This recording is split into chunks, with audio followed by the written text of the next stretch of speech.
नमस्कार दोस्तों, स्वागत है आपका हिंदी नॉलेज शो में। तो दोस्तों, स्क्रीन पर आप देखिए, ये एक ट्वीट है जो यूरोप के एक बहुत ही फेमस पॉलिटिशियन ने किया है, जिसमें इन्होंने लिखा है बाय बाय तुर्की। और इस इमेज में आप देख सकते हैं तुर्की की नाव डूबते हुए। इतना ही नहीं, यूरोपियन देशों में तो अब ये भी डिस्कस किया जा रहा है कि हमने पिछले साल तुर्की को पाकिस्तान के साथ FATF की ग्रे लिस्ट में डाला था, तो क्या अब वक्त आ गया है कि तुर्की को ग्रे लिस्ट से बाहर निकालकर उसे ब्लैक लिस्ट में डाला जाए और तुर्की की अर्थव्यवस्था का सर्वनाश किया जाए। लेकिन अब आप कहेंगे कि तुर्की ने ऐसी कौन सी गलती कर दी है कि ये सब कुछ कहा जा रहा है। तो इसके पीछे कारण है हाल ही में संपन्न हुआ तुर्की का राष्ट्रपति चुनाव। दरअसल आप सभी लोग जानते ही हैं कि अब से 17 दिन पहले तुर्की में राष्ट्रपति चुनाव शुरू हुए थे और उस समय पहला राउंड खत्म हुआ था और पहले राउंड में वर्तमान राष्ट्रपति रेसेप तैयब अर्दोगान बहुमत हासिल नहीं कर पाए थे। उनके अलावा बाकी का कोई और कैंडिडेट भी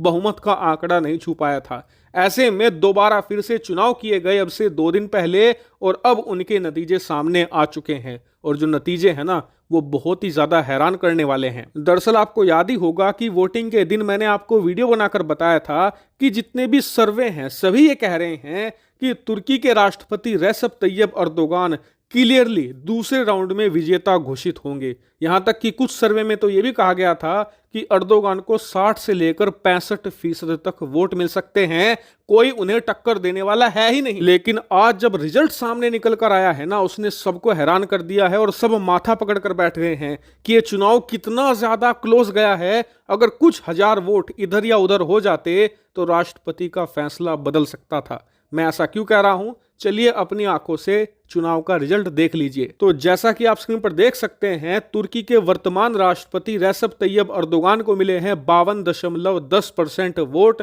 वहीं उनके जो विपक्षी उम्मीदवार थे क्लिकदोगलू, उन्हें मिले हैं 47.90% वोट। यानी कि मात्र 2% से तय हुआ है राष्ट्रपति का चुनाव। और आप जानकर हैरान होंगे कि तुर्की के इतिहास में ये अब तक की सबसे क्लोज बैटल थी। आज तक अर्दोगान ने जितने भी इलेक्शन जीते हैं वो एक तरफा जीते हैं, कभी 60% वोट, कभी 70% वोट, कोई उनके सामने खड़े होने की हिम्मत तक नहीं कर पाता था। लेकिन इस बार जो लड़ाई है वो हद से ज्यादा क्लोज गई है। और आपको एक खास बात और बता दूं कि जो भी रिजल्ट सामने निकल कर आए हैं ना, उनमें देखा यह गया है कि तुर्की के जितने भी शहर थे, जैसे कि इस्तांबुल, अंकारा, हर एक बड़ी सिटी में अर्दोगान की करारी हार हुई है। इस्तांबुल में तो अर्दोगान का बिल्कुल सफाया हो गया, वहां मुश्किल से उन्हें 20-25% ही वोट हासिल हुए हैं। यानी कि 2/3 वोटों से हराया है विपक्षी उम्मीदवार ने राष्ट्रपति अर्दोगान को। इतनी ज्यादा करारी हालत हुई है। लेकिन ये जीते कहां? दरअसल अर्दोगान की जीत हुई है सेंट्रल तुर्की में, यानी कि तुर्की का जो बीच का हिस्सा है, जहां पर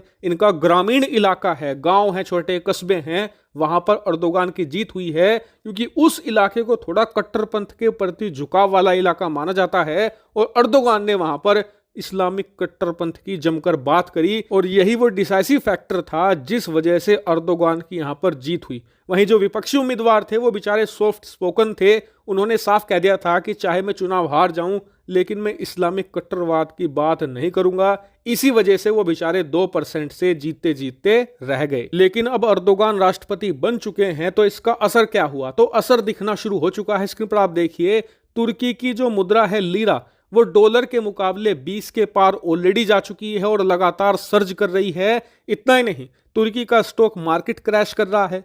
तुर्की में लोग लंबी लंबी कतारें लगाकर अपनी जो मुद्रा है लीरा, उसे एक्सचेंज कर रहे हैं डॉलर के मुकाबले, क्योंकि आम जनता को भी पता है कि अर्दोगान की जो पॉलिसीज हैं वो डिजास्टर साबित हुई हैं पिछले 10 सालों में तुर्की के लिए। और तुर्की की मुद्रा लगातार अपनी वैल्यू खो रही है, इसलिए वो लोग अपनी जो लाइफ सेविंग्स हैं, जो अपनी बचत है, उसे डॉलर में कन्वर्ट करके सुरक्षित करने के प्रयास में हैं। वहीं अर्दोगान की जो फॉरेन पॉलिसी है वो एंटी इंडिया और एंटी अमेरिका मानी जाती है और इसीलिए दोनों देश तुर्की की लंका लगाने को तैयार हैं। पिछले 1 साल में तुर्की को ऑलरेडी भारत अमेरिका ने FATF की ग्रे लिस्ट में पहुंचा दिया है। स्थिति अगर ऐसी ही बनी रही तो 1-1.5 साल में आप तुर्की को ब्लैक लिस्ट में जाते देखेंगे और तुर्की का संपूर्ण सर्वनाश निश्चित होगा। हालांकि तुर्की पर मैं आपको लगातार अपडेट देता रहूंगा। फिलहाल इस वीडियो में इतना ही। Thank you very much for watching video.